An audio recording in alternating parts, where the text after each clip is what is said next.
Engine 1 fire. Engine 1 fire. 안녕하세요. 스카이문입니다. 제주항공 참사가 발생한 지 벌써 2주째입니다. 블랙박스는 미국으로 보내져 결과는 언제 나올지 기약도 없고 조종석의 음성 기록조차 공개되지 않고 있습니다. 블랙박스는 당장 어렵다 해도 관제탑 음성 기록은 공개가 가능할 텐데 단 한마디의 음성 기록도 내놓지 않고 있습니다. 참사 원인은 새 때가 전부라고 앵무새처럼 반복하고 있을 뿐입니다. 기껏 내놓은 게 엔진에서 깃털을 발견했다는 발표입니다. 아직 많은 의문들이 해소되지 않았는데 마치 모든 게 해결된 듯 잊혀가는 것 같아 안타깝습니다. 이번 사고는 한국인 대다수가 한 번쯤은 타봤을 여객기여서 국민적 충격이 매우 큽니다. 더구나 정치적으로 매우 미묘한 시기에 일어난 참사여서 의혹도 큰 사고입니다. 이런 사고일수록 관련 정보를 신속하고 투명하게 공개하는 것이 바람직합니다. 1급 군사기밀도 아닌데 쉬쉬하며 공개를 제한하는 건 오히려 의혹을 부풀리는 짓입니다. 정보가 너무 없어서 무척 답답했었는데 오늘 다행히도 사고기의 당일 풀 항적 자료를 입수하게 됐습니다. 이 자료는 유튜버 정치캠프님께서 플라이트 레이더 24에서 받은 데이터를 구글어스에 입력해 3D로 재구성한 입체 항적 기록입니다. 소중한 자료를 제공해주신 정치캠프님께 진심으로 감사드립니다. 이 항적 자료는 매우 충격적인 내용을 담고 있습니다. 많은 의문들을 풀 수 있는 결정적인 실마리가 들어있었습니다. 사고기는 한국 시간 12월 29일 새벽 1시 30분 태국 방콕을 출발해 오전 8시 30분 무안공항에 도착할 예정이었습니다. 그런데 사고기는 예정 시간보다 약 30분이나 늦게 무안공항에 도착합니다. 왜 30분이나 지연됐을까요? 새벽 항로는 비교적 한산하고 당일 기상 조건도 매우 양호했습니다. 이런 안정적인 조건에서 오토파일럿 기능으로 순항했다면 30분이나 지연될 이유가 없는 겁니다. 혹시 기체에 무슨 문제가 있었던 건 아닐까요?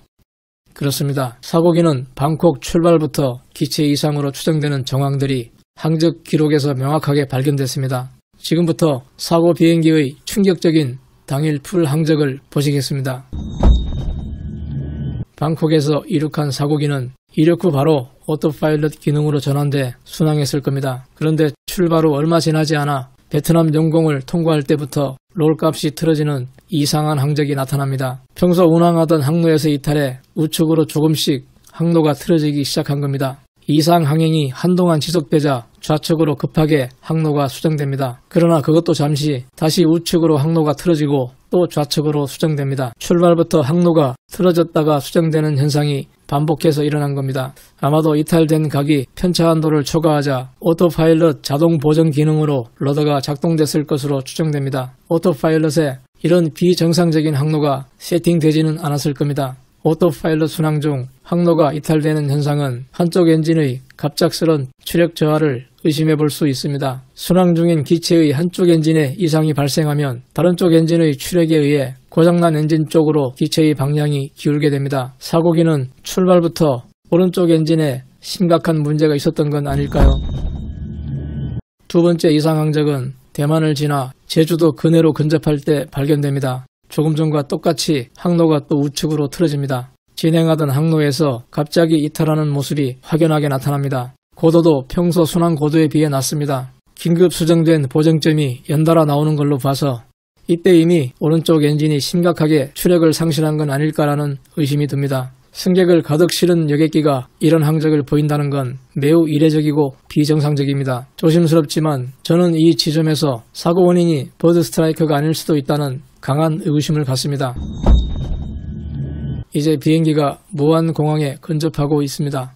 수차례 연쇄 폭발음을 내는 장면이 촬영됐던 순간이 바로 이때인 것 같습니다. 그런데 진입 고도가 평소 고도보다 무척 낮습니다. 활주로 진입 전 고도가 너무 낮으면 정상적인 착륙을 할 수 없습니다. 지금은 오토파일럿 기능을 끄고 수동으로 조종하고 있는 상황일 겁니다. 조종사가 고도 저하를 감지하고 반응한 듯 이내 고도가 회복됩니다. 그러나 그것도 잠시 또 기체가 우측으로 틀어집니다. 조종사가 다시 항로 수정을 하는 것 같지만 기체는 자꾸만 우측으로 틀어집니다. 이대로 착륙을 진행하면 활주로에 정상적으로 진입하지 못할 정도로 헤딩이 틀어져 있습니다. 이미 이때는 하이드로릭 다운으로 러더도 말을 듣지 않았던 것으로 추정됩니다. 활주로가 아닌 엉뚱한 곳에 내리게 될 상황이었다는 걸 항적 기록이 말해주고 있습니다. 기장이 왜 폭행 결정을 내렸는지 이제야 그 의문이 풀립니다. 그런데 이 지점에서 갑자기 ADS-B가 꺼집니다. 이후 기체는 레이더에서 사라졌고 더 이상의 항적 기록을 볼 수 없게 됩니다. ADS-B가 갑자기 꺼졌다는 건 전기장치마저 다운됐다는 최악의 상황을 의미합니다. 결국 추력이 상실된 비행기는 완전한 폭행에 실패했고 급선회 후 동체 착륙을 하게 됩니다. 그리고 대참사로 이어집니다. 여기까지가 사고기의 당일 항적 기록입니다. 여러분은 어떻게 보셨습니까? 저는 개인적으로 사고기의 참사 원인은 새떼가 아닐 거라고 생각합니다. 그 근거는 이 항적 기록이 명확하게 보여주고 있습니다. 당일 사고기가 찍힌 영상에도 새떼는 보이지 않습니다.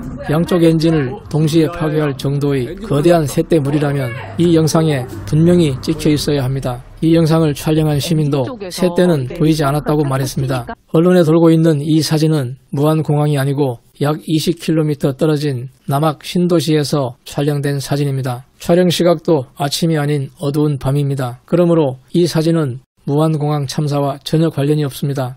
주변 CCTV 영상을 픽셀 보정해 거대한 새떼를 찾았다는 이 영상도 의문이 많습니다. 흐릿한 이 CCTV 영상보다 당일 펜션에서 촬영된 이 영상이 훨씬 더 선명합니다. 더 선명한 영상을 놔두고 왜 흐릿한 CCTV 영상을 보정합니까? 지금도 늦지 않았으니 이 영상을 보정해 그 거대한 새떼 무리를 찾아보십시오. 무안공항 관제탑은 보기 좋으라고 세워놓은 콘크리트 기둥이 아닙니다. CTRD와 ASD 시스템이 실시간으로 상공과 지상을 감시합니다. 자동 줌 기능을 갖춘 고성능 카메라가 360도 파노라마 촬영을 합니다. 공항에 접근하는 참새까지도 선명하게 녹화됩니다. 그런데 무슨 80년대 비디오를 가져와서 잠꼬대를 하는지 모르겠습니다. 블랙박스는 고온 고압에 견디도록 단열 블록과 티타늄으로 설계됩니다. 위치는 기체 꼬리 부분에 설치되는데 사고기의 꼬리 부분은 멀쩡합니다. 무슨 커넥터가 망가져서 분석이 어렵다고 빽거리는지 웃음만 나올 뿐입니다. 이번 사고는 방콕 출발부터 철저한 조사가 이루어져야 합니다. 국토부는 당장 음성 기록부터 공개해 국민적 의혹을 해소해야 할 것입니다.